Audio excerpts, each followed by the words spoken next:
My name is Marcus Thompson, and I'm 24 years old. 3 years ago, I walked across that graduation stage with a bachelor's degree in engineering, debt-free, thanks to a college fund my grandfather left me and years of my own careful saving. I thought the hardest part was behind me, until I discovered my parents had secretly drained every penny from that account to fund my sister's dance career. What should have been my safety net for graduate school became the center of a family war that would ultimately change everything. Before we jump back in, tell us where you're tuning in from, and if this story touches you, make sure you're subscribed, because tomorrow I've saved something extra special for you. Growing up in Riverside, Ohio, wasn't glamorous, but it felt stable enough. Our small ranch house on Maple Street sat in a neighborhood where everyone knew each other's business, and most families struggled with the same financial pressures we did. My dad, Bob Thompson, worked as a supervisor at Henderson Manufacturing, the kind of job that provided steady income, but never quite enough to get ahead. My mom, Linda, picked up hours as an administrative assistant at Dr. Morrison's medical practice, though her schedule changed constantly depending on whether they needed her or could afford to pay her.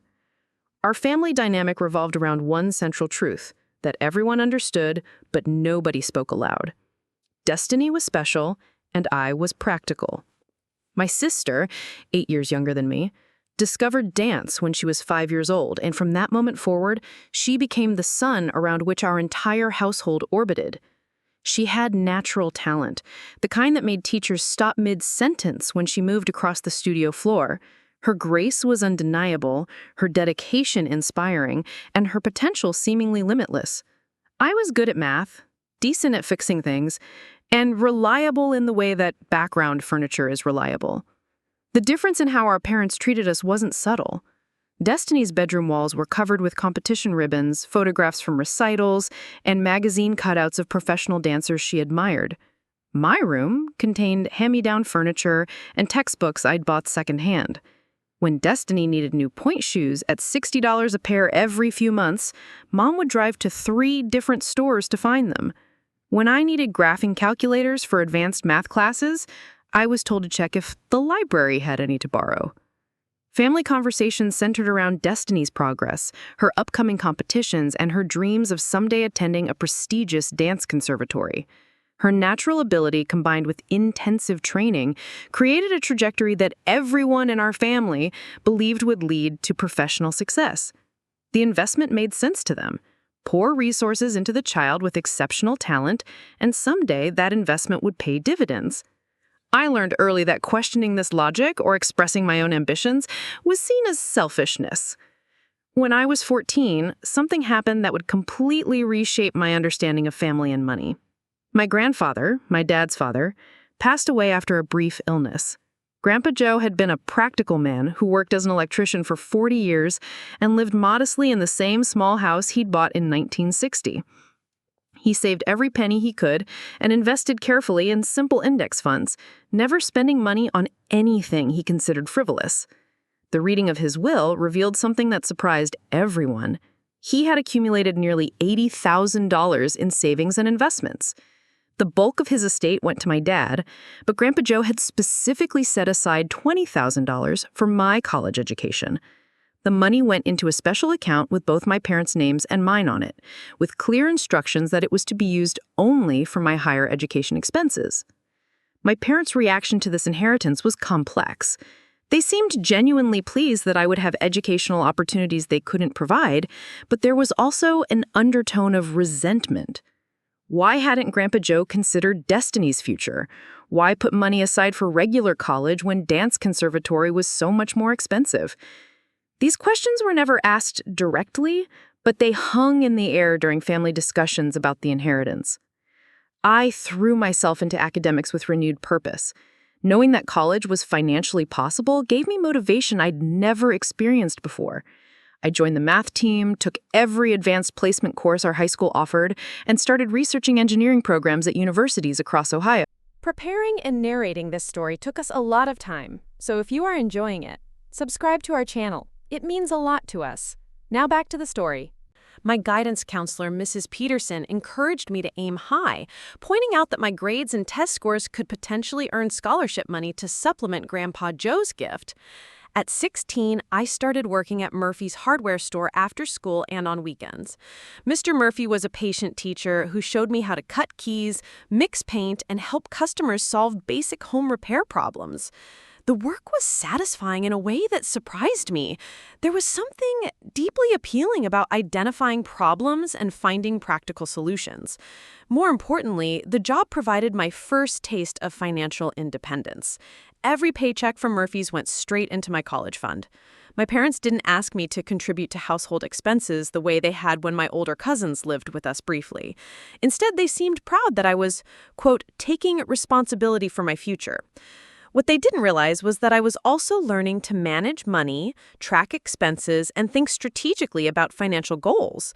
I started tutoring younger students in math and science at the Riverside Community Center, earning an additional $15 per hour.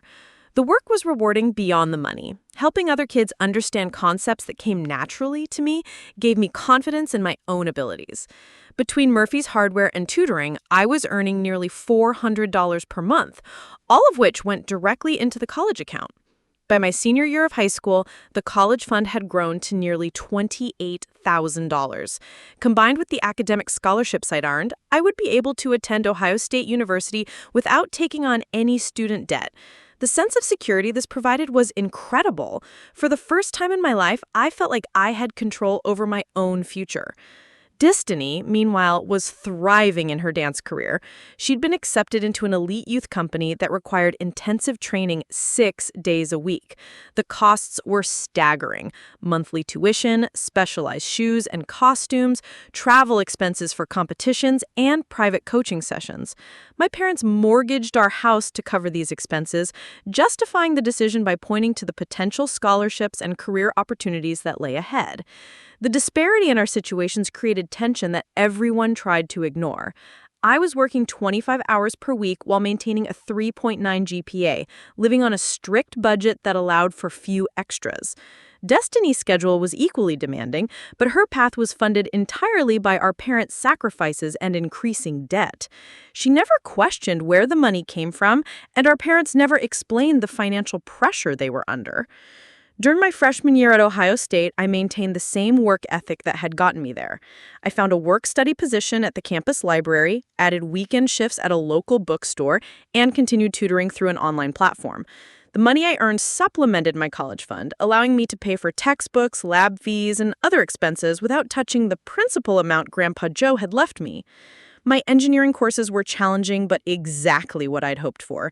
Professor Williams, who taught thermodynamics, became an unofficial mentor, encouraging me to consider graduate school and research opportunities.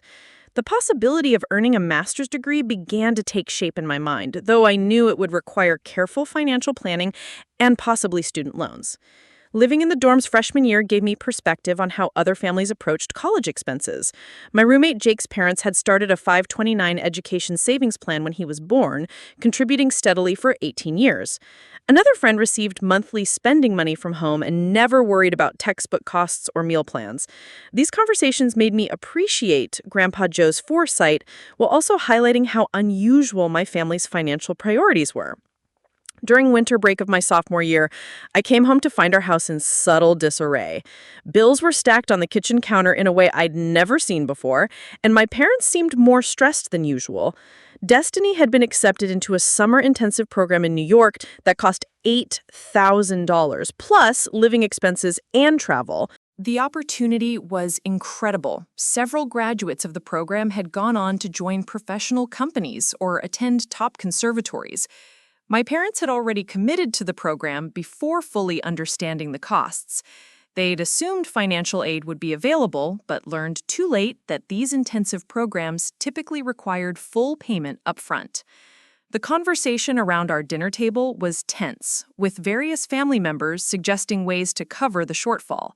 Someone mentioned the possibility of a second mortgage, while others proposed selling my dad's fishing boat or my mom's jewelry. Nobody mentioned my college fund directly, but I could feel the unspoken suggestion hanging over the conversation. $28,000 was sitting in an account with my parents' names on it, easily accessible and more than enough to cover Destiny's summer program, plus her senior year expenses. The fact that this money was designated for my education seemed like a technicality that could be worked around if necessary. I decided to address the situation directly before it became a bigger issue. After dinner, I approached my parents privately and offered to lend them $3,000 from my summer work earnings to help with Destiny's program. It was money I'd planned to use for textbooks and living expenses, but I could cover those costs by working extra hours during the school year. Their response surprised me. Instead of gratitude, I sensed irritation that I had assumed they needed help. My dad pointed out that they'd been managing family finances long before I had opinions about money, and my mom suggested that I focus on my own responsibilities rather than worrying about Destiny's opportunities. The conversation ended awkwardly, with me feeling like I'd overstepped boundaries I didn't know existed. 2 weeks later, I received a letter from the bank managing my college fund.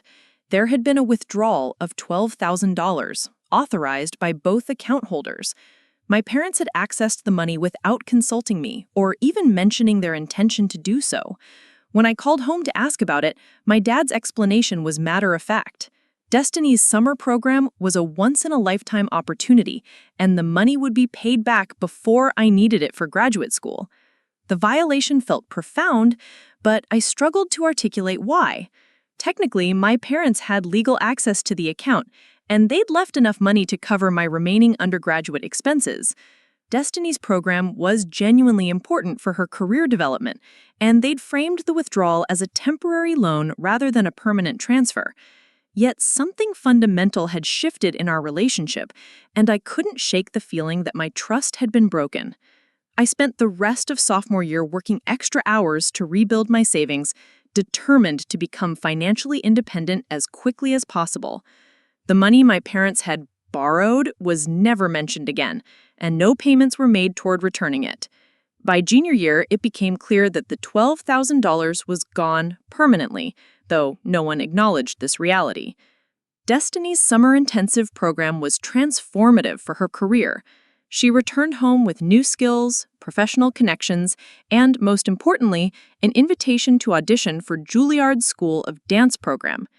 The audition process itself would cost nearly $2,000 in travel expenses, coaching fees, and application costs, but the potential payoff was enormous. Juilliard represented the pinnacle of dance education, and acceptance would virtually guarantee professional opportunities after graduation. My parents threw themselves into supporting Destiny's Juilliard preparation with an intensity that worried me. They hired a private coach, enrolled her in additional classes, and even consulted with a nutritionist to optimize her performance. The costs mounted quickly, funded through credit cards and a home equity line of credit they'd established specifically for her dance expenses.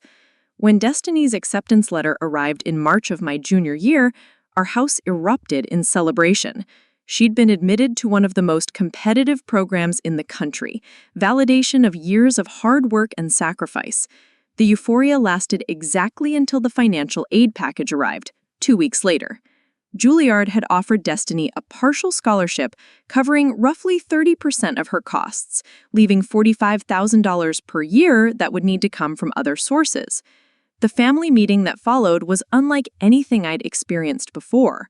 My parents laid out the financial reality with spreadsheets and calculators, documenting every possible source of funding they could imagine. Federal student loans would cover a portion of the costs, but not nearly enough.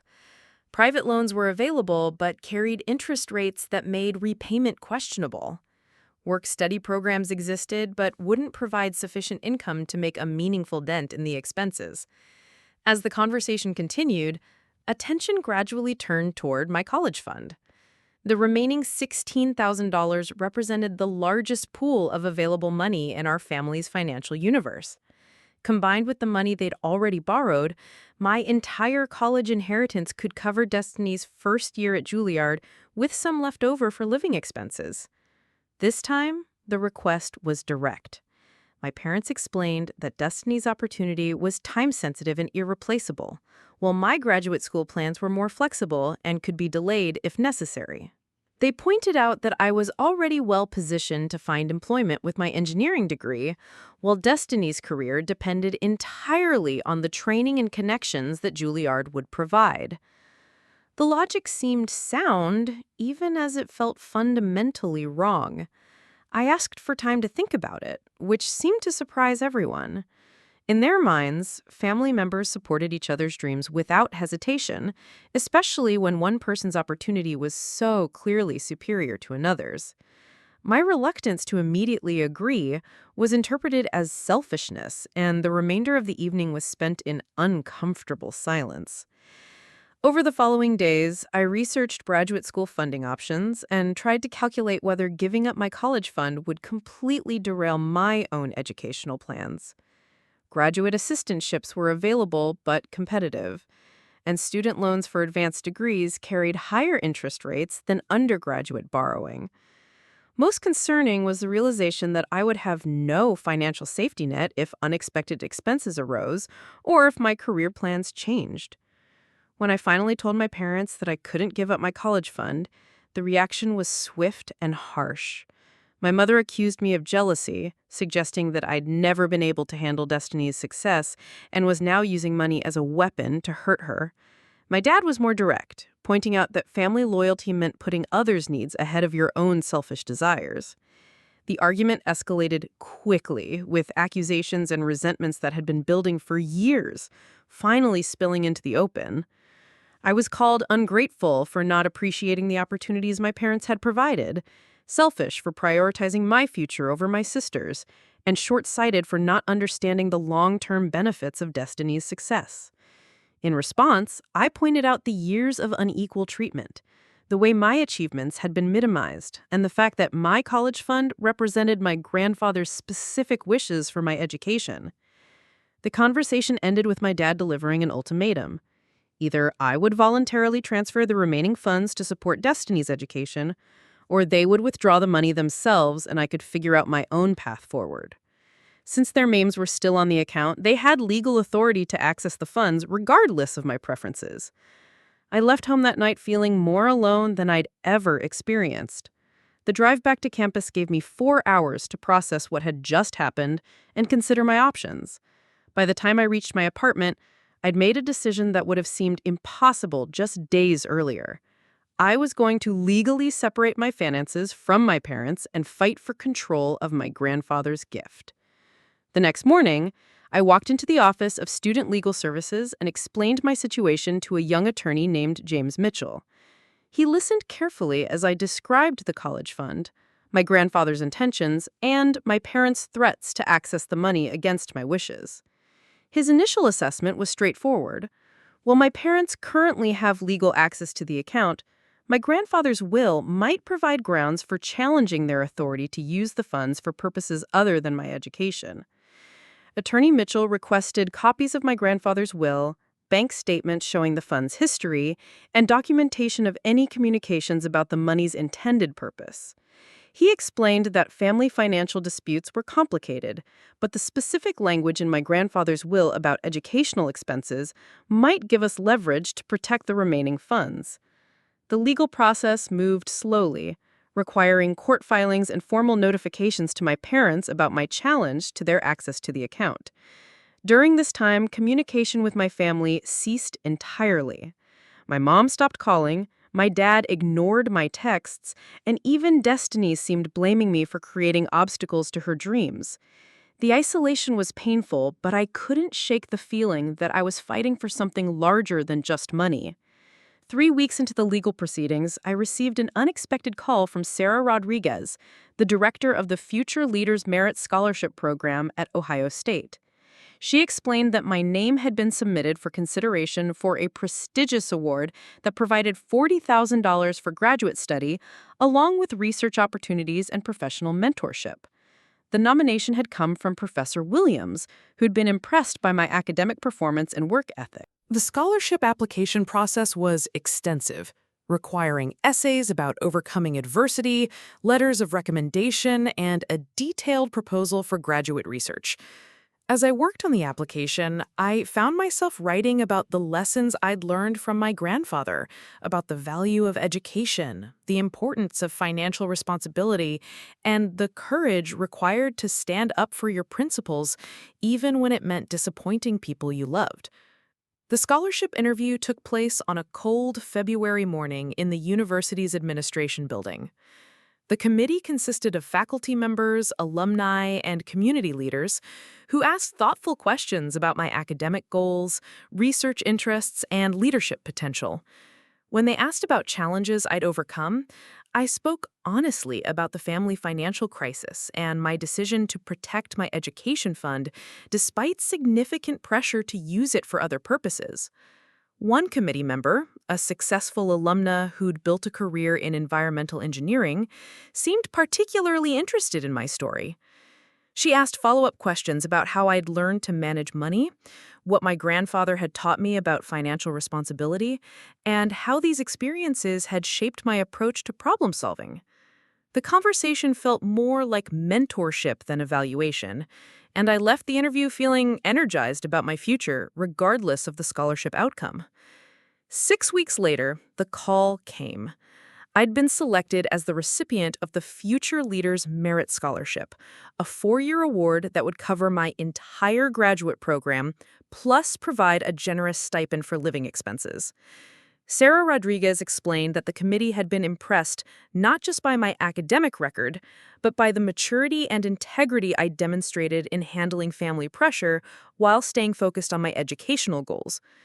The scholarship announcement was accompanied by a feature story in the university newsletter, highlighting my background and the committee's reasons for selecting me.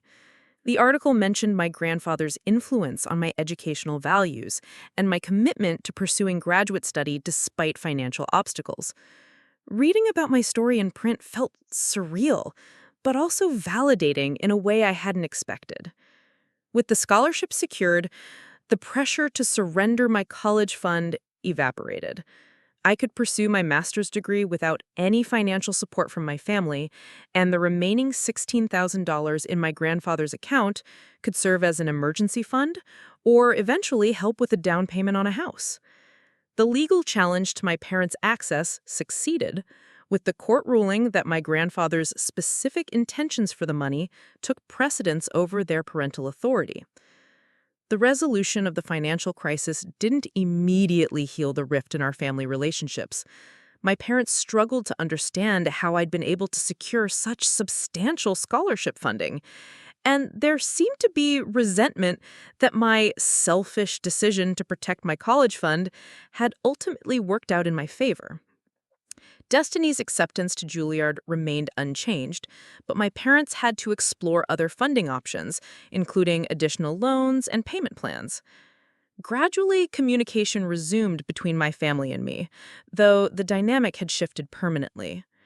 My success with the scholarship seemed to earn a grudging respect from my parents, even as they struggled to admit they'd been wrong about my potential or their right to my inheritance. Destiny and I began rebuilding our relationship separately from our parents' influence, discovering that we could support each other's dreams without competing for limited family resources. The experience taught me profound lessons about family, money, and the courage required to stand up for your principles. Sometimes protecting your future means disappointing people in your present, even when those people are family members you love.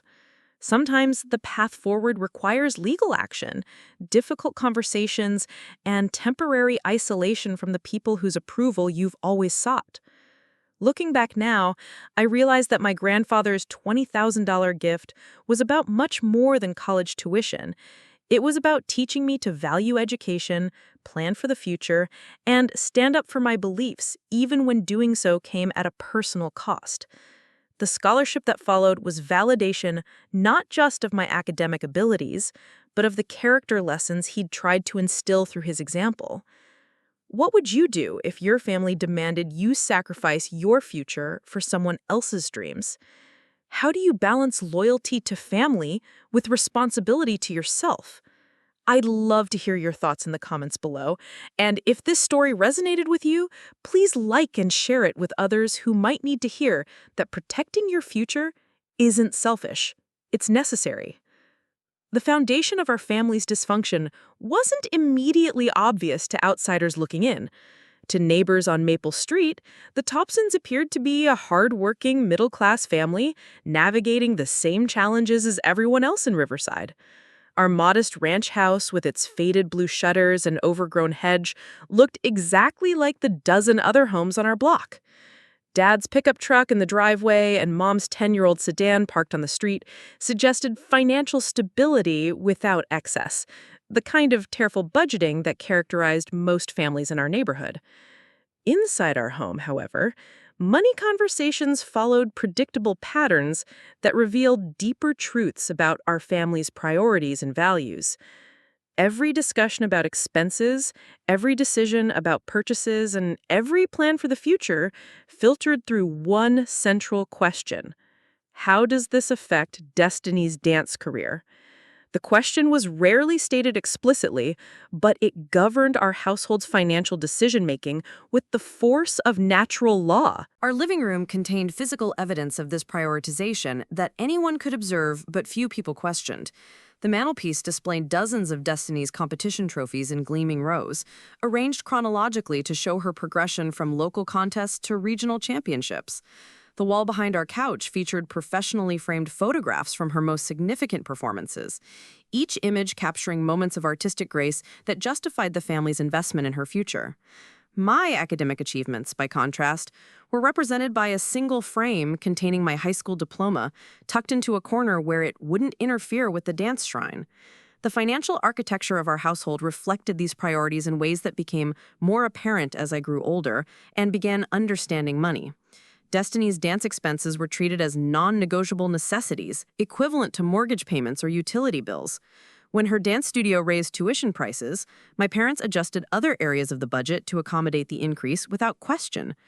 When she needed new costumes for competitions, my mother would drive to specialty stores in Columbus, spending whatever was necessary to ensure Destiny had appropriate attire. My educational expenses, meanwhile, were subject to constant scrutiny and negotiation. When I needed a graphing calculator for advanced mathematics courses, the conversation involved comparing prices at multiple stores, researching used options, and ultimately deciding whether the purchase was truly necessary or if I could borrow one from school. When I expressed interest in attending summer enrichment programs for math and science, the response was always the same. We'll see if we can afford it after we handle Destiny's summer intensive workshops. This disparity extended beyond money into emotional investment and attention. Destiny's practice schedule dominated our family's calendar, with dinner times adjusted around her classes and weekend plans revolving around her competition travel. When she had performances, our extended family would attend en masse, filling entire rows of auditorium seats and creating celebratory gatherings afterward. My academic competitions and award ceremonies, when they occurred, were typically attended by whichever parent could spare the time, if anyone was available at all. The social dynamics of our household reinforced these patterns through daily interactions that shaped both Destiny's and my understanding of our respective roles. When relatives visited, conversations naturally gravitated toward Destiny's latest achievements, upcoming auditions, and long-term career prospects. Her natural talent combined with intensive training created a trajectory that adults found fascinating to discuss, and she learned to perform this social role with the same grace she displayed on stage. I discovered early that attempting to redirect attention toward my own interests or accomplishments was met with polite disinterest or gentle redirection back to safer topics. When I tried to share excitement about science fair victories or math competition results, the conversation would acknowledge my success briefly before returning to more compelling subjects like Destiny's recent callback auditions or scholarship opportunities in the dance world. These patterns taught both of us crucial lessons about our value within the family system. Destiny learned that her worth was tied to her artistic ability and that maintaining her special status required continuous achievement and improvement. She internalized tremendous pressure to succeed, understanding instinctively that disappointing people who had invested so much in her dreams would have consequences beyond personal failure. I learned different but equally powerful lessons about my place in our family hierarchy. My role was to be supportive, understanding, and self-sufficient, requiring minimal resources while contributing to Destiny's success whenever possible. Academic achievement was praised when it occurred, but it was understood that my accomplishments served primarily to reflect well on our family rather than to open doors for my own future opportunities. The financial strain created by Destiny's dance career affected our household in ways that were carefully hidden from outsiders, but impossible to ignore for those living inside. My parents' conversations after Destiny went to bed often centered around budgeting challenges, credit card balances, and difficult decisions about which expenses could be delayed to fund her next opportunity. The stress was evident in their voices, their body language, and their increasing reliance on financial instruments like home equity loans and extended credit arrangements. Yet questioning the wisdom of these investments was treated as betrayal rather than practical concern. When I occasionally suggested that perhaps some of Destiny's expenses could be reduced or postponed, the response was swift and defensive. Did I not want my sister to succeed? Was I jealous of her opportunities? Did I not understand that talent like hers required nurturing and investment? These questions were rhetorical, designed to shame rather than to genuinely explore alternative approaches to family financial planning. The cognitive dissonance created by these dynamics was difficult to navigate as a teenager trying to understand my place in the world. I genuinely wanted Destiny to succeed and felt proud of her achievements, yet I couldn't ignore the unfairness of a system that treated her dreams as worthy of unlimited investment while viewing my aspirations as luxury items to be purchased only after essential needs were met. The contradiction between loving my sister and resenting the family dynamics that elevated her at my expense created internal conflict that took years to resolve. School became my refuge from these family tensions, a place where my intellectual abilities were recognized and valued without reference to Destiny's superior claims on attention and resources. Teachers noticed my analytical skills, my work ethic, and my potential for academic success in ways that my family never quite managed. The positive feedback from educators gave me confidence that my abilities had value, even if that value wasn't acknowledged at home. Mrs. Patterson, my high school guidance counselor, played a particularly important role in helping me understand that my family's priorities didn't have to dictate my own future plans. During our meetings about college preparation, she would ask probing questions about my interests, my goals, and my vision for my adult life. These conversations were the first time anyone had encouraged me to think about what I wanted, rather than what was expected of me or what would be most convenient for my family. The contrast between school and home environments became more pronounced as I entered my junior and senior years of high school. At school, I was encouraged to take challenging courses, apply for competitive programs, and consider ambitious future plans. Teachers wrote recommendation letters highlighting my potential and urged me to apply to selective universities where my abilities would be recognized and developed. The message was consistent. I had talent worth investing in and dreams worth pursuing. At home, discussions about my future were practical rather than aspirational. The assumption was that I would attend a local state university, study something practical that led to stable employment, and remain geographically close to provide support for family needs as they arose. Graduate school was never discussed as a realistic possibility, and career paths that required extensive education or training were viewed as impractical luxuries that our family couldn't afford. This disconnect between external validation and family expectations created internal tension that influenced every decision I made about my future. Part of me wanted to embrace the ambitious plans that teachers encouraged, while another part worried about disappointing my parents or creating additional financial strain for our already stretched household budget. The guilt associated with wanting more than what my family considered appropriate for someone in my position was a constant presence during my final years of high school. The discovery of my grandfather's college fund inheritance dramatically shifted these dynamics by providing, for the first time, financial resources specifically designated for my education. The $20,000 represented more money than our family typically had available for any single purpose, and its existence created possibilities that had previously been purely theoretical. College became not just a distant dream, but a concrete plan with actual funding behind it. Yet even this windfall was viewed through the lens of our family's established priorities. While my parents expressed genuine pleasure that I would have educational opportunities, there was underlying resentment that Grandpa Joe hadn't considered Destiny's equally valid but more expensive career path. The money was mine, legally and morally, but family conversations about it carried subtle suggestions that perhaps some portion could be redirected toward more pressing family needs. The pressure to share my inheritance wasn't initially direct or confrontational. Instead, it took the form of casual comments about how much money was sitting unused while other family members struggled with legitimate expenses. When Destiny needed new equipment or training opportunities, someone would inevitably mention that Marcus had plenty of money just sitting in the bank, while his sister had to sacrifice opportunities for lack of funding. These comments were presented as observations rather than requests, but their intent was unmistakable. I began working part-time during my junior year, partly to demonstrate that I wasn't relying entirely on my inheritance, and partly to create additional financial security for my future plans. The job at Murphy's hardware store provided practical skills and steady income, but more importantly, it gave me experience managing money independently of my family's input or oversight. For the first time in my life, I had financial resources that were entirely under my control. The independence was intoxicating and educational in ways I hadn't anticipated. Making decisions about how to spend or save my earnings taught me lessons about budgeting, delayed gratification, and long-term financial planning that no classroom could have provided. I discovered that I enjoyed the process of setting financial goals and working systematically toward achieving them, skills that would prove invaluable throughout my adult life. Working also provided perspective on different approaches to family financial dynamics through interactions with customers and coworkers at Murphy's hardware store.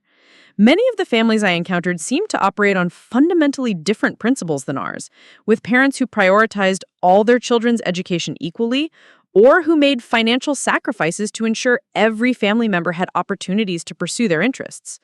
These observations highlighted how unusual our family's approach actually was.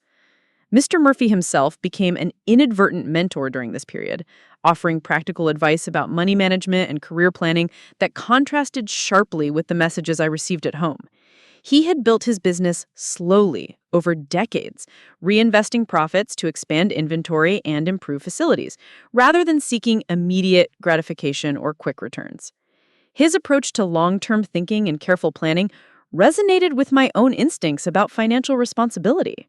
The tutoring work I picked up at the Riverside Community Center provided additional income while reinforcing my confidence in my academic abilities. Helping younger students understand mathematical concepts that came naturally to me was rewarding in ways that went beyond the $15 per hour I earned. The work confirmed that I had genuine teaching ability and suggested possible career paths that hadn't previously occurred to me.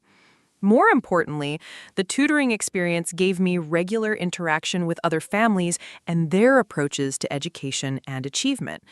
Many of the students I worked with came from households where academic success was the primary focus, and financial resources were directed toward educational opportunities for all children equally. Seeing these alternative family models helped me recognize that our household's dynamics were choices rather than inevitable circumstances. The combination of steady work income and careful management of my inheritance fund created financial security that was entirely new to my experience. For the first time, I had enough money to cover my immediate needs while also saving for future goals. The psychological impact of this security was profound, reducing anxiety and increasing confidence in ways that affected every aspect of my life. Yet financial independence also created new tensions within our family system. My ability to purchase things I needed without asking for parental assistance highlighted the ongoing financial struggles that Destiny's career created for everyone else. When I bought my own textbooks, paid for my own meals out with friends, or purchased small luxury items with my earnings, these actions served as implicit criticism of our family's resource allocation decisions. The resentment was never expressed directly, but it surfaced in subtle ways that made family interactions increasingly uncomfortable.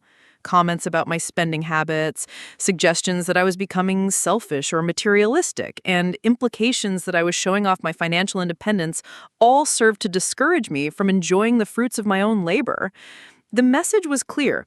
Even money I earned myself should be subject to family oversight and approval.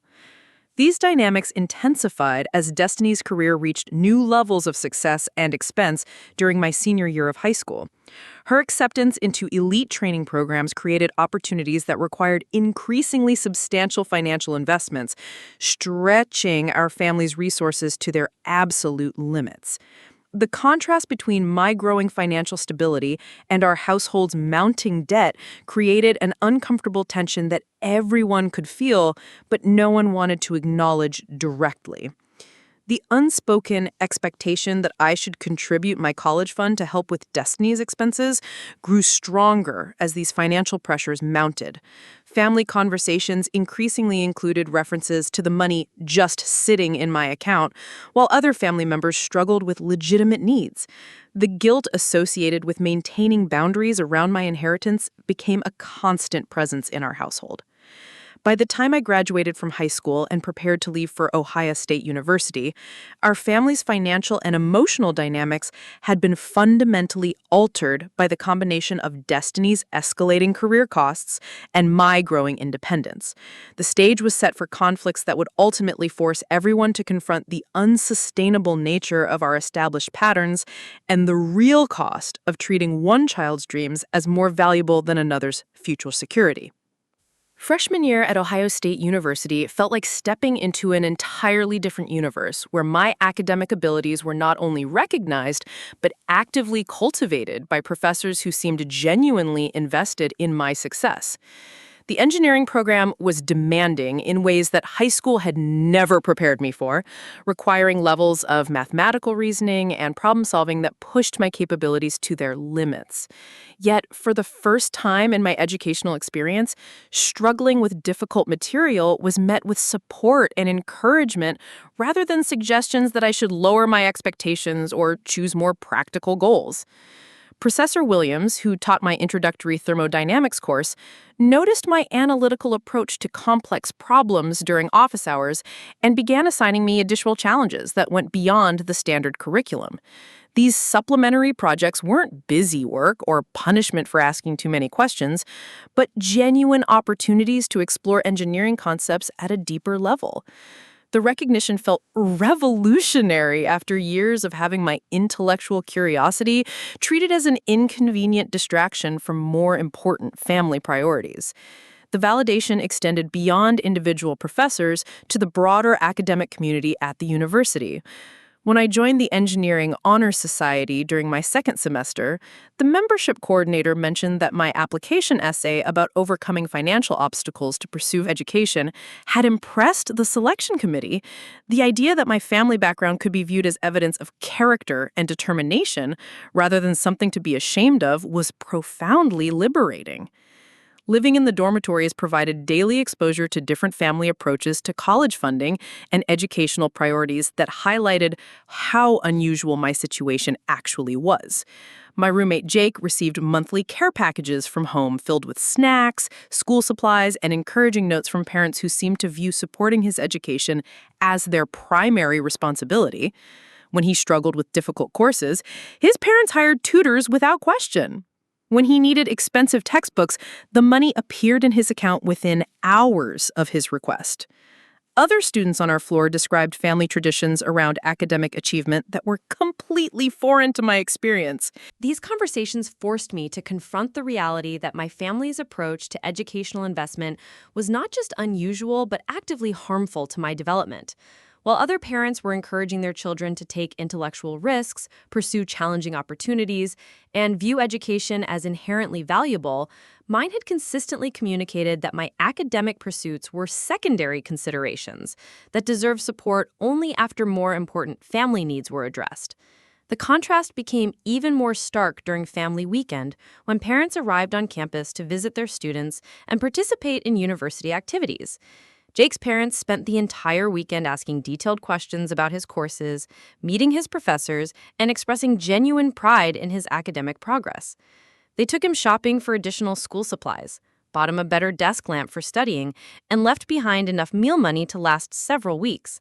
My parents' visit was shorter and focused primarily on practical concerns rather than academic celebration. They toured my dormitory room to ensure I was living in acceptable conditions, asked about my meal plan and laundry arrangements, and spent most of our dinner conversation updating me on Destiny's latest competition results and upcoming audition opportunities. When I mentioned my strong performance in calculus and physics courses, the response was polite acknowledgement, followed by immediate redirection to more interesting topics. The difference in family engagement became even more apparent when I started receiving academic recognition for my performance in engineering courses. When I made the dean's list during my first semester, I called home excited to share the news. My mother's response was genuinely positive but brief, and the conversation quickly shifted to discussing Destiny's acceptance into a prestigious winter workshop that would require additional financial support from the family. The pattern repeated itself throughout my freshman and sophomore years. Academic achievements were acknowledged, but never celebrated, while Destiny's dance career continued to dominate family conversations and financial planning. When I received an invitation to join a competitive research project with Professor Williams, my parents seemed more concerned about whether the additional time commitment would interfere with my work-study job than impressed by the academic opportunity it represented. This dynamic created increasing internal conflict as I became more successful in my engineering studies and more confident in my intellectual abilities. The validation I received from professors and peers at the university contradicted everything my family had taught me about my potential and worth. Either I was genuinely capable of significant academic achievement, or an entire university community was somehow mistaken about my abilities. The evidence increasingly supported the former conclusion. The financial aspects of my college experience also differed dramatically from my peer situations in ways that highlighted my family's unique priorities. Most students I knew received regular financial support from home, whether in the form of monthly allowances, emergency funds for unexpected expenses, or assistance with major purchases like computers and textbooks. Their parents viewed educational expenses as investments in their children's futures and provided funding without requiring detailed justifications or creating guilt about the costs involved. My financial support from home, by contrast, was non-existent despite my family's awareness that I was working multiple jobs to cover basic living expenses. When my laptop computer died during finals week of sophomore year, requiring immediate replacement to complete my coursework, I had to use my own savings rather than asking for family assistance. When I needed additional engineering software for advanced courses, the $100 cost came from my work-study earnings rather than any family contribution. The most painful aspect of this financial dynamic was not the lack of support itself, but the implicit message it communicated about my value relative to Destiny's ongoing needs. During the same semester that I was struggling to replace my laptop, my parents took out a second mortgage on their house to fund Destiny's participation in a summer dance intensive that cost $12,000. The contrast between their willingness to go into debt for her opportunities while expecting me to handle my own financial emergencies was impossible to ignore. Yet, questioning this disparity was treated as evidence of jealousy or selfishness, rather than legitimate concern about fairness. When I mentioned during a phone call home that other students received more family financial support, my mother's response was that every family handled money differently, and that I should be grateful for the college fund Grandpa Joe had provided. The implication was that I had already received my share of family resources and should expect no additional assistance. This attitude extended to conversations about my future plans beyond undergraduate education. When I began exploring graduate school possibilities during my junior year, my family's response was lukewarm at best. The idea of additional years of education seemed frivolous to parents who were already questioning the value of my current degree program.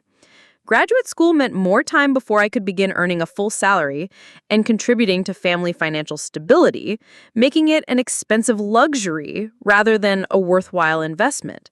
Professor Williams, meanwhile, was actively encouraging me to consider advanced study in engineering, pointing to research opportunities and career paths that would require graduate-level education. He introduced me to graduate students working on fascinating projects, arranged for me to attend academic conferences where I could see cutting-edge research presentations, and began involving me in his own research activities as an undergraduate assistant. The disconnect between professional mentorship and family support created cognitive dissonance that was difficult to navigate. Professor Williams saw potential in me that warranted significant investment of his time and resources, while my parents viewed my academic pursuits as adequate preparation for a basic engineering job, but nothing more ambitious. One perspective suggested I could contribute to important research and scientific advancement, while the other implied that I should be satisfied with steady employment and moderate income. The research work I began doing with Professor Williams during my junior year provided the most compelling evidence yet that my academic abilities were genuinely exceptional rather than merely adequate. The project involved developing more efficient heat transfer systems for industrial applications, requiring sophisticated mathematical modeling and creative problem-solving approaches. My contributions to the research were substantial enough to warrant co-authorship on a paper that was eventually published in a prestigious engineering journal. Seeing my name in print as a co-author on academic research was transformative in ways I struggled to articulate to my family. The publication represented external validation from the broader engineering community that my work had genuine value and could contribute to advancing human knowledge. Yet, when I shared this achievement with my parents, their response was polite congratulation, followed by concerns about whether the research work was interfering with my regular coursework and employment obligations. The pattern of family indifference to my academic achievements while simultaneously expecting me to contribute financially to Destiny's career created resentment that was becoming increasingly difficult to suppress. During my junior year, requests for money from home became more frequent and less apologetic. Destiny's participation in elite dance programs required constant financial infusions for equipment, travel, coaching, and audition fees. And my parents seemed to view my work-study earnings as a natural source of supplemental funding for these expenses. When I received a particularly large paycheck from my research assistantship position, my mother called within days to mention that Destiny needed $1,500 for new point shoes, costumes, and transportation to regional competitions. The timing of the request, coming so soon after my parents had somehow learned about my increased earnings, felt calculated rather than coincidental. The expectation that I would contribute to my sister's expenses was never stated directly, but the implication was unmistakable. The guilt associated with having money while my family struggled with Destiny's career costs was constant and emotionally exhausting. Every purchase I made for myself, every meal I enjoyed with friends, every small luxury I allowed myself felt like a betrayal of family loyalty and evidence of selfishness. Yet, contributing to Destiny's expenses meant sacrificing my own financial security and delaying my plans for graduate school, creating an impossible choice between personal and family priorities. The situation became more complicated as Destiny's dance career reached new levels of success and corresponding expense during my junior year. Her acceptance into increasingly elite training programs created opportunities that required substantial financial investments, but also offered the possibility of scholarships, professional contracts, and eventual financial returns that could justify the current sacrifices. My parents framed these investments as calculated risks that could transform our family's entire financial situation if Destiny achieved professional success. The logic was seductive and difficult to argue against directly. If Destiny's talent could eventually generate significant income through professional dance careers, endorsement opportunities, or teaching positions, then current financial sacrifices could be viewed as investments rather than expenses. The family's willingness to go into debt for her training could be justified as business decisions rather than emotional indulgence. And my reluctance to contribute could be characterized as short-sighted rather than reasonable. Yet, the pressure to contribute my college fund to Destiny's career felt fundamentally different from normal family financial cooperation. The money represented my grandfather's specific intentions for my education, earned through his decades of careful saving and explicitly designated for my future opportunities.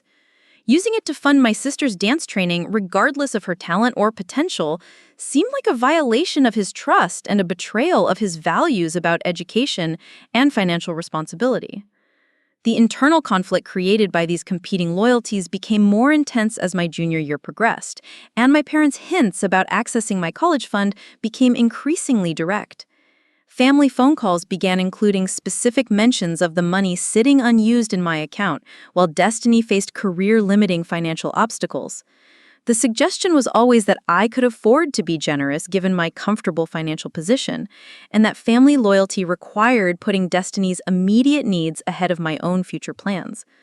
When Destiny herself began calling to discuss her financial situation, the emotional pressure became almost unbearable. She never asked directly for my college fund money, but her descriptions of missed opportunities due to lack of funding were clearly designed to elicit guilt and sympathy. She would mention other dancers whose families had made sacrifices to support their careers, emphasizing the difference between parents who truly believed in their children's potential and those who prioritized their own financial security over their children's dreams. The accusation, though never stated explicitly, was clear. My refusal to contribute to her dance career demonstrated that I didn't believe in her talent or care about her success. The suggestion that protecting my college fund was evidence of selfishness and lack of family loyalty was particularly painful because it contained just enough truth to undermine my confidence in my own moral position. By the end of my junior year, the financial and emotional pressure from my family had reached levels that were interfering with my academic performance and mental health. The constant guilt about having money while Destiny struggled with career expenses made it difficult to enjoy my own successes or plan confidently for my future.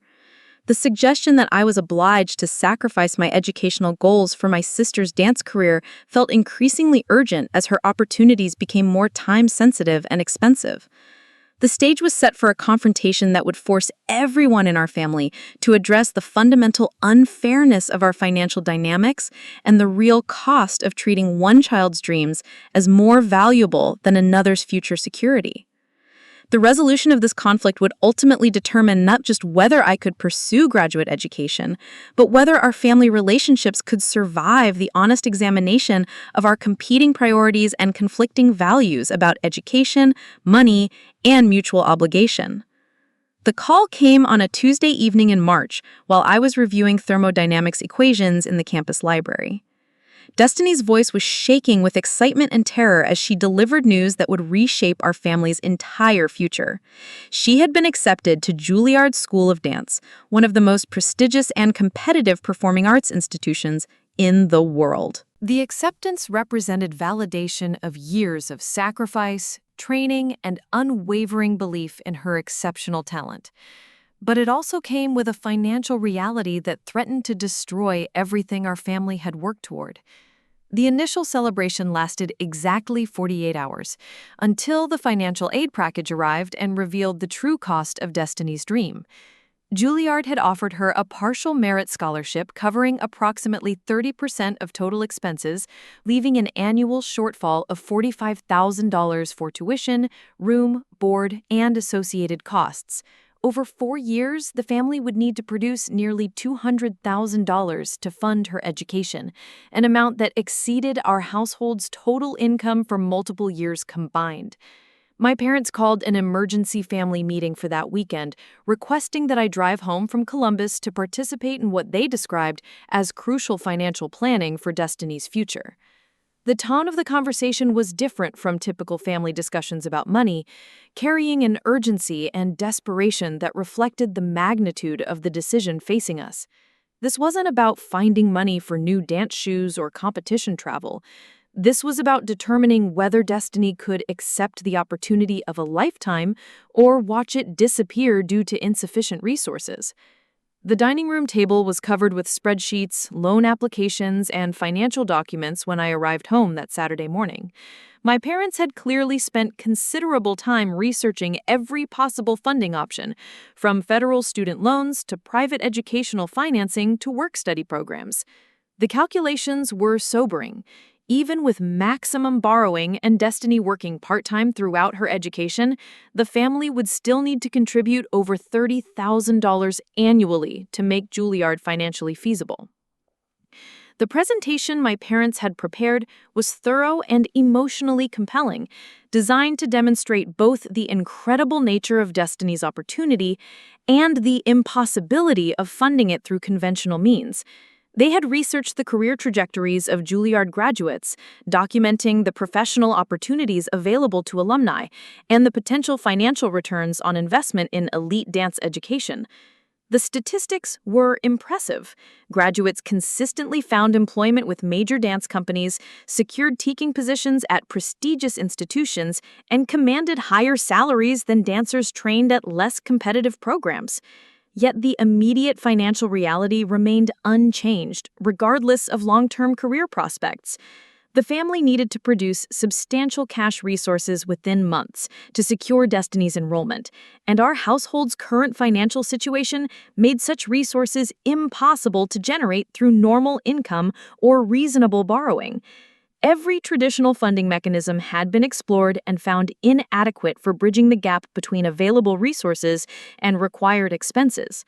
As the family meeting progressed, attention gradually focused on the one substantial pool of money within our immediate reach, my college fund, which had grown to approximately $35,000 through careful management and additional contributions from my work earnings.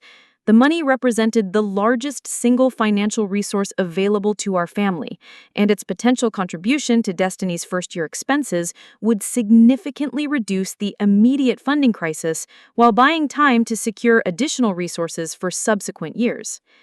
The conversation about accessing my college fund began indirectly, with my parents exploring whether I might be willing to delay graduate school plans or consider alternative career paths that required less additional education.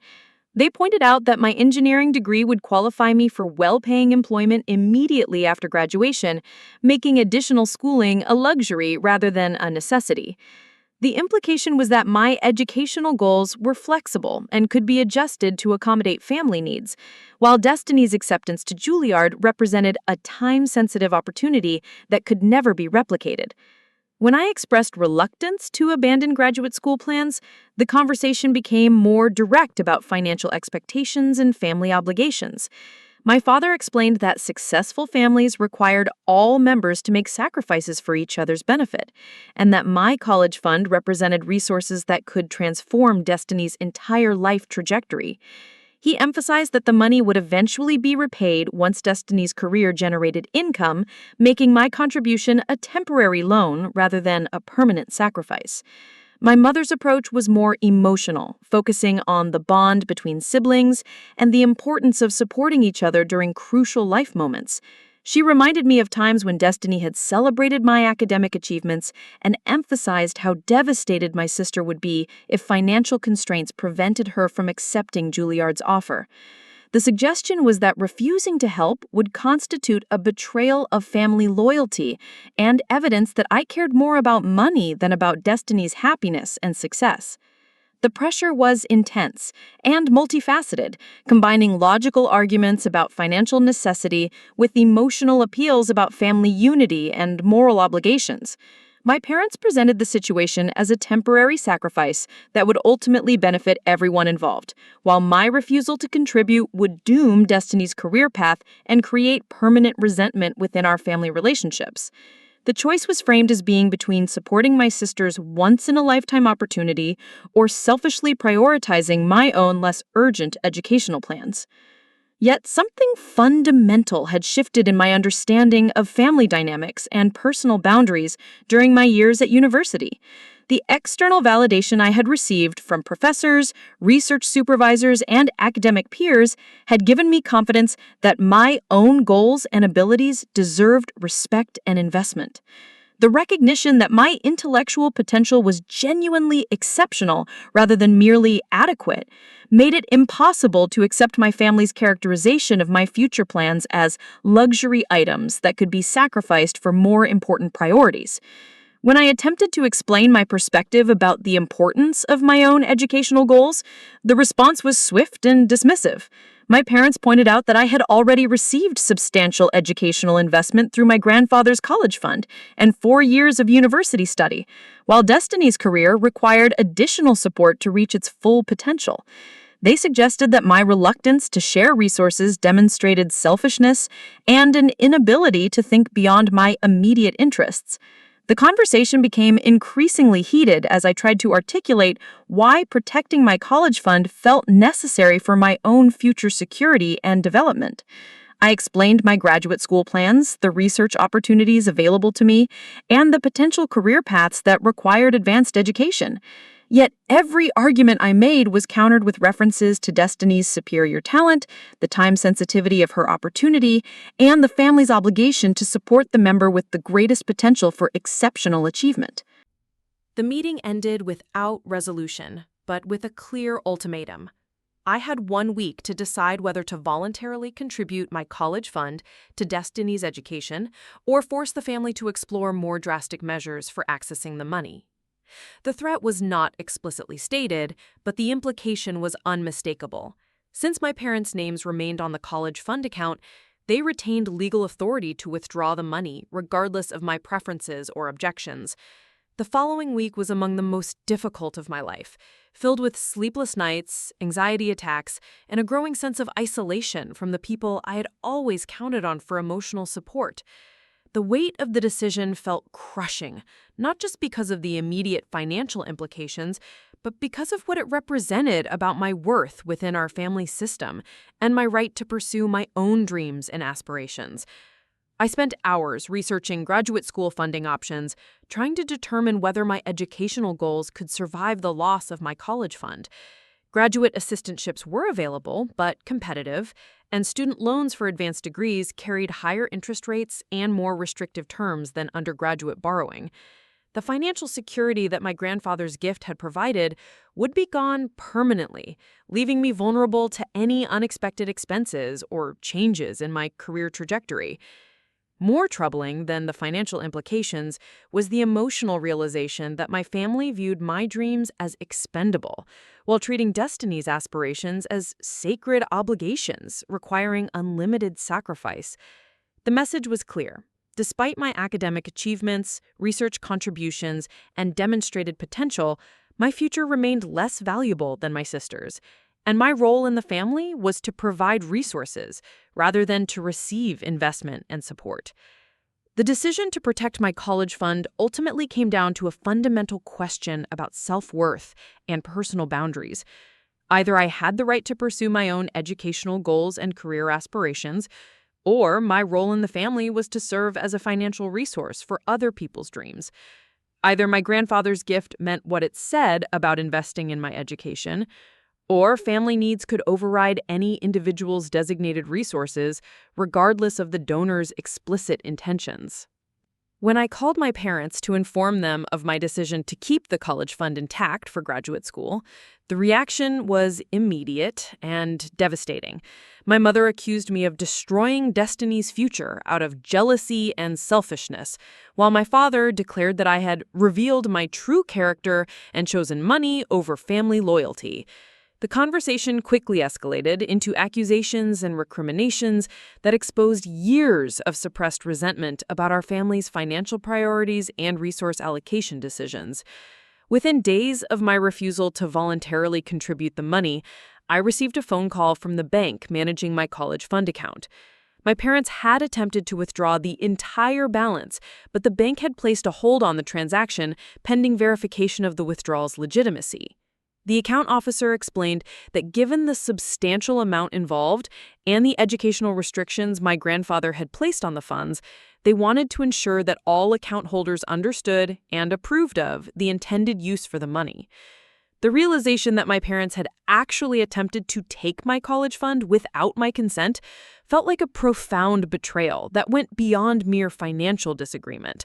They had tried to steal money that was specifically designated for my education, violating both legal and moral boundaries in their desperation to fund Destiny's dreams. The action revealed the true extent of their willingness to sacrifice my future for her opportunities and eliminated any possibility of resolving our conflict through compromise or negotiation. I immediately contacted Student Legal Services at Ohio State and explained the situation to attorney James Mitchell, who listened with growing concern as I described my family's attempt to access my educational funds without authorization. He confirmed that my grandfather's will provided strong legal protection for the money's intended use, and that my parents' attempt to redirect the funds for other purposes constituted a violation of the trust's terms, regardless of their legal access to the account. The legal process of protecting my college fund required formal documentation of my grandfather's intentions, evidence of my parents' attempted unauthorized withdrawal, and court filings that would permanently restrict access to the money. Attorney Mitchell explained that family financial disputes were emotionally difficult, but that the law was clear about protecting designated educational funds from being diverted to other purposes, regardless of family pressure or claimed emergencies.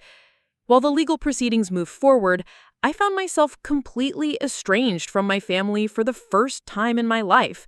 Phone calls were met with accusations and anger, text messages went unanswered, and even Destiny seemed to blame me for creating obstacles to her dreams rather than recognizing our parents' inappropriate behavior. The isolation was painful and disorienting, forcing me to question whether I was being unreasonably selfish or whether my family's expectations were genuinely unreasonable and unfair. Support came from unexpected sources during this difficult period. Professor Williams, upon learning about my family situation, offered both practical assistance with graduate school planning and emotional encouragement about my decision to protect my educational resources. He explained that family pressure to abandon academic goals was unfortunately common among first-generation college students, and that maintaining boundaries around educational investments required courage, but was essential for long-term success.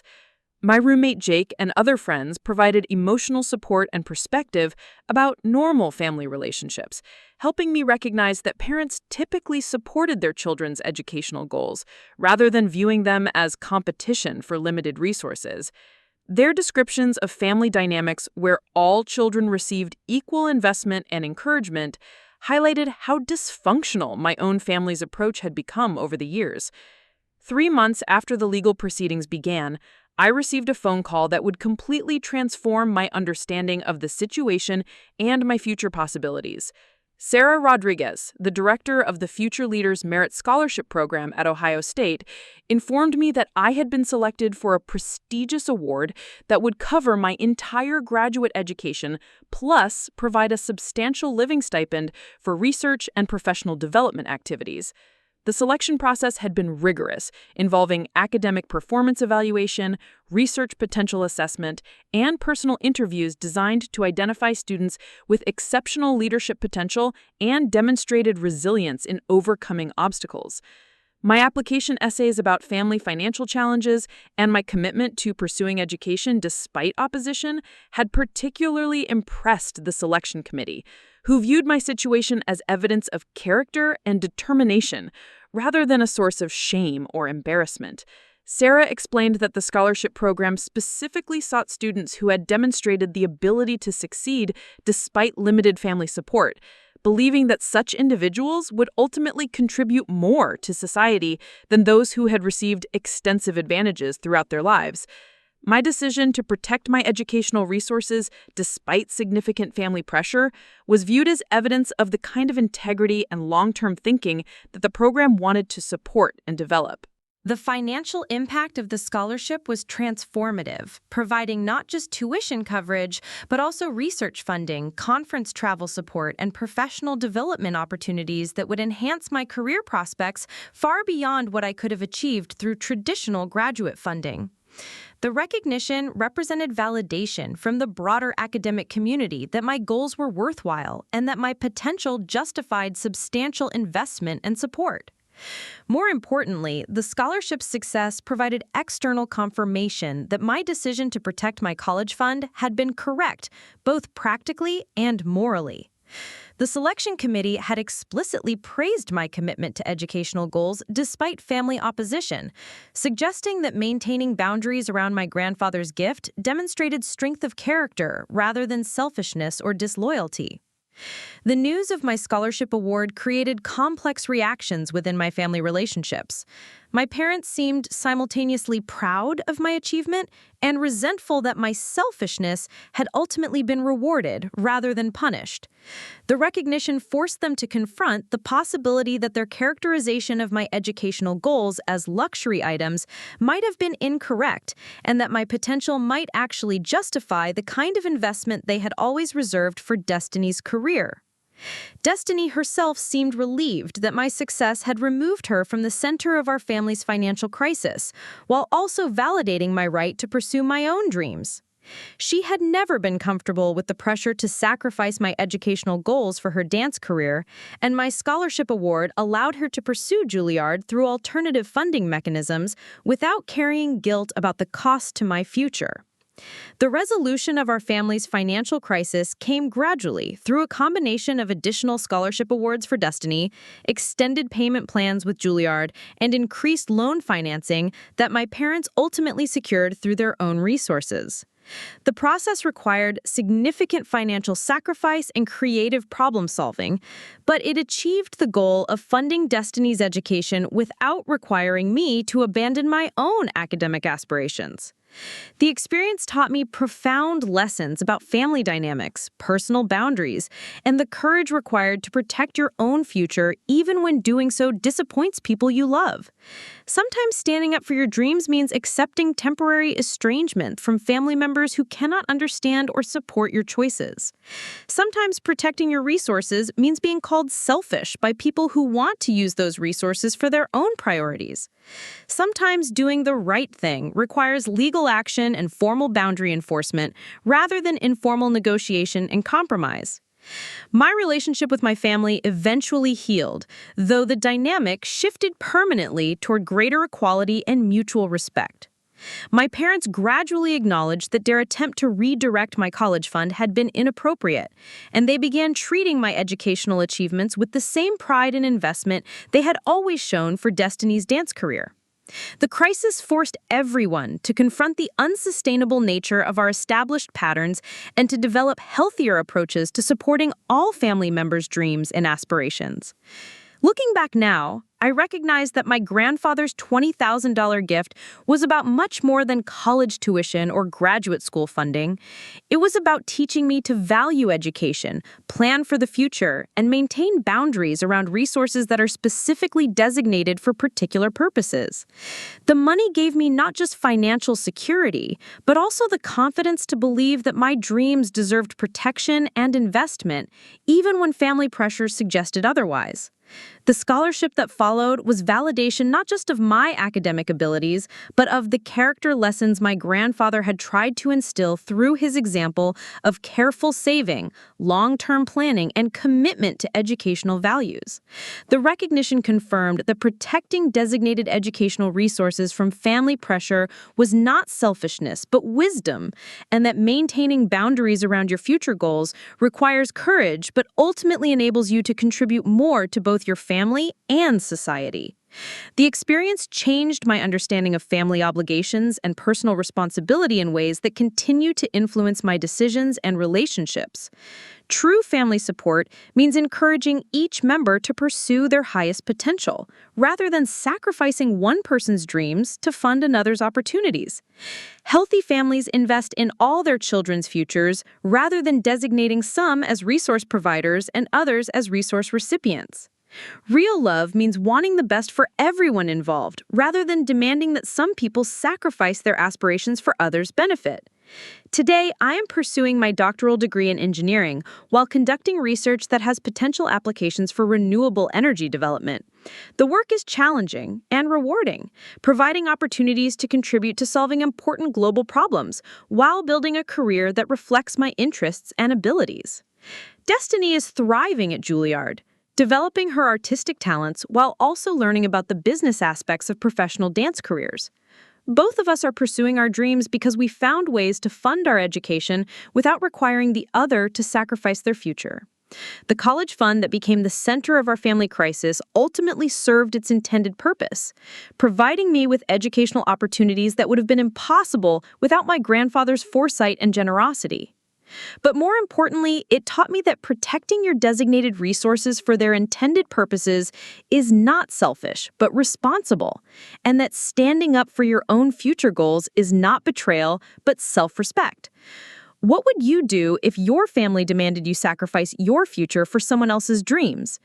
How do you balance loyalty to family with responsibility to yourself and your own aspirations? These questions don't have easy answers, but they require honest consideration of what healthy relationships look like and what boundaries are necessary to protect your own potential for contribution and growth. Sometimes the most loving thing you can do for your family is to refuse their demands and pursue your own path with integrity and determination. Sometimes protecting your future means disappointing people in your present, even when those people are family members whose approval you desperately want. Sometimes doing the right thing requires legal action, temporary estrangement, and the courage to stand alone until others recognize the wisdom of your choices. The most important lesson from my experience is that your dreams matter, your future has value, and protecting the resources designated for your development is not selfishness but stewardship. When someone gives you a gift specifically intended to advance your education or career, using those resources for their designated purpose honors both the giver's intentions and your own potential for contribution. Allowing family pressure to divert educational funds to other purposes, regardless of how worthy those purposes might seem, violates both the trust involved in the original gift and your responsibility to develop your own capabilities. The months following my scholarship announcement brought unexpected complexity to what should have been a period of celebration and relief. While the financial pressures surrounding my college fund had been resolved, the emotional aftermath of our family crisis continued to reverberate through every relationship and interaction. The scholarship committee's validation of my educational goals felt wonderful, but it also highlighted years of family dysfunction that couldn't be easily forgotten or immediately repaired. My parents' reaction to the scholarship news revealed the depth of their confusion about my worth and potential. On one hand, they expressed genuine pride that their son had received such prestigious recognition from a respected academic institution. The scholarship represented external validation that I possessed abilities worthy of significant investment, something they had never quite believed or acknowledged during my childhood and adolescence. Yet underneath their pride lay unmistakable resentment that my stubborn refusal to sacrifice my educational goals had ultimately been proven correct rather than selfish. The cognitive dissonance was apparent in their phone calls and conversations during the weeks following the announcement. They would begin by expressing enthusiasm about my achievement, asking detailed questions about the scholarship program, and sharing the news with neighbors and extended family members. But inevitably, these conversations would shift towards subtle criticism of my handling of the family crisis, suggestions that I could have been more flexible or understanding about Destiny's needs, and implications that my success somehow validated selfish behavior rather than principled decision-making. This mixed response reflected a fundamental challenge my parents faced in reconciling their previous characterization of my educational goals with the external recognition I had received. For years, they had framed my academic pursuits as adequate but unremarkable, certainly not worthy of the kind of investment and sacrifice they made for Destiny's dance career. The scholarship forced them to confront the possibility that their assessment had been incorrect and that my potential might actually justify the protection of designated educational resources. The adjustment was particularly difficult for my mother, who had been the most vocal critic of my decision to protect the college fund. She had invested heavily in the narrative that family loyalty required sacrificing individual goals for collective needs, and my success challenged the moral framework she had used to justify years of unequal treatment between Destiny and me. Acknowledging that my educational goals deserved protection meant admitting that her approach to family resource allocation had been fundamentally flawed. My father's response was more pragmatic, but equally revealing. He seemed primarily concerned with maintaining family unity and avoiding acknowledgement that his attempt to access my college fund had been inappropriate or potentially illegal. Rather than addressing the ethical problems with trying to redirect my grandfather's educational gift, he focused on moving forward and putting the crisis behind us. His approach was to minimize the significance of what had happened while emphasizing the positive outcome that ultimately emerged. Destiny's perspective on the family crisis was more nuanced and emotionally mature than our parents' reactions. She had been uncomfortable with the pressure to use my college fund from the beginning, understanding instinctively that asking me to sacrifice my educational goals for her dance career created an unfair and unsustainable dynamic. When the scholarship announcement came, she seemed relieved that external validation had resolved the conflict without requiring anyone to abandon their dreams or aspirations. Her relief was mixed with guilt about the role her Juilliard acceptance had played in creating the family crisis. Although she had never directly requested my college fund money, she understood that her needs had been used to justify pressure on me to redirect my educational resources. The scholarship allowed her to pursue her dance career without carrying responsibility for damaging my academic prospects, but it also forced her to confront how our parents' favoritism had affected both of our relationships with them and with each other. The conversations between Destiny and me during this period were among the most honest and productive we had ever shared. Away from our parents' influence and expectations, we could discuss the family dynamics that had shaped our childhood and adolescence without defensive posturing or competitive positioning. She acknowledged that our parents' treatment of us had been unequal and that their financial priorities had created resentment and tension that could have been avoided through more balanced approaches to supporting both of our goals. These discussions revealed that Destiny had been aware of the unfairness, but had felt powerless to address it without jeopardizing her own opportunities. She had noticed that my academic achievements received minimal attention while her dance successes were celebrated extensively, but challenging this disparity would have required confronting our parents' investment in her career. The position was uncomfortable for her, creating guilt about accepting preferential treatment while also fearing that advocating for equality might reduce her own support. The scholarship changed the dynamic between us by removing the competitive element that our parents had inadvertently created. With both of our educational goals secured through appropriate funding mechanisms, we could support each other's success without feeling that one person's achievement came at the other's expense. The relief was palpable and allowed us to rebuild our sibling relationship on healthier foundations based on mutual respect rather than resource competition. Meanwhile, the practical aspects of Destiny's Juilliard attendance required creative problem-solving that ultimately strengthened our parents' financial literacy and planning skills. Faced with the reality that my college fund was permanently protected for my education, they were forced to explore alternative funding mechanisms for Destiny's dance training. The process was challenging but ultimately successful, involving a combination of additional scholarships, work-study opportunities, extended payment plans, and strategic borrowing that made her education financially feasible. The experience taught my parents valuable lessons about financial planning and resource management that they had never been forced to learn before. Previous educational expenses had been handled through a combination of current income and short-term borrowing, but funding 4 years at Juilliard required long-term strategic thinking and careful budget management. They developed spreadsheet systems for tracking expenses, researched scholarship opportunities more thoroughly, and created realistic timelines for debt repayment that reflected their actual income and obligations. More importantly, the crisis forced them to confront the unsustainability of their previous approach to family financial planning. The assumption that one child's educational resources could be redirected to fund another child's opportunities had created a system that prioritized immediate needs over long-term stability and fairness.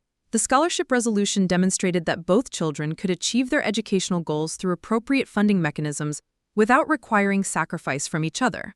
The legal resolution of my college fund protection also provided valuable lessons about the importance of clear documentation and formal processes in family financial planning. Attorney Mitchell had explained that many family conflicts about money could be avoided through explicit conversations about intentions, written agreements about resource allocation, and legal structures that protect designated funds from being diverted to unintended purposes. The crisis had emerged partly because my grandfather's intentions, while clear in his will, had not been reinforced through ongoing family conversations about the money's purpose and limitations. The court's decision to restrict my parents' access to the college fund was based on documented evidence of my grandfather's specific intentions for the money and my parents' attempt to use it for purposes other than my education. The ruling established legal precedent that designated educational funds cannot be redirected by account holders when such redirection violates the original donor's explicit intentions, regardless of family circumstances or claimed emergencies. This legal protection proved valuable not just for resolving the immediate crisis, but for establishing clear boundaries around educational resources that prevented future conflicts. My parents could no longer view my college fund as a potential source of emergency funding for other family needs, forcing them to develop more appropriate financial planning strategies that didn't rely on accessing designated resources for unintended purposes. The scholarship program itself provided opportunities that extended far beyond financial support to include mentorship, networking, and professional development that enhanced my educational experiences in ways I hadn't anticipated. Sarah Rodriguez introduced me to other scholarship recipients who had overcome similar family challenges, creating a support network of peers who understood the complex dynamics of pursuing education, despite limited family support or active family opposition. These connections were invaluable for processing the emotional aspects of my family crisis and developing strategies for maintaining healthy boundaries while rebuilding damaged relationships. Other scholarship recipients shared their own stories of family conflicts over educational priorities, career choices, and resource allocation decisions. The common themes that emerged from these conversations helped me understand that my experience was not unique or unusual, but rather representative of challenges faced by many first-generation college students and individuals from families with limited financial resources. The mentorship component of the scholarship program paired me with successful professionals who provided guidance about graduate school planning, research opportunities, and career development that my family had never been able to offer. My assigned mentor, Dr. Patricia Chen, was an environmental engineer who had built a successful career while navigating similar family pressures about educational priorities and financial obligations. Her perspective on balancing family relationships with personal goals was particularly valuable during the healing process with my parents. Dr. Chen helped me understand that family dysfunction around educational priorities often reflected broader cultural and economic pressures rather than personal failures or character flaws. Families facing financial stress frequently developed survival strategies that prioritized immediate needs over long-term planning, and educational investments were often viewed as luxury items that could be sacrificed when more pressing needs arose. Understanding these dynamics helped reduce my resentment toward my parents while maintaining appropriate boundaries around my own educational goals. The research opportunities provided through the scholarship program allowed me to contribute to meaningful projects while developing skills and expertise that would enhance my graduate school applications and career prospects. I began working on renewable energy systems with a team of graduate students and faculty members, focusing specifically on improving efficiency in solar panel installations for residential applications. The work was challenging and rewarding, providing practical experience with cutting-edge technology while contributing to solutions for important environmental problems. The research experience also reinforced my confidence that protecting my college fund for graduate education had been the correct decision.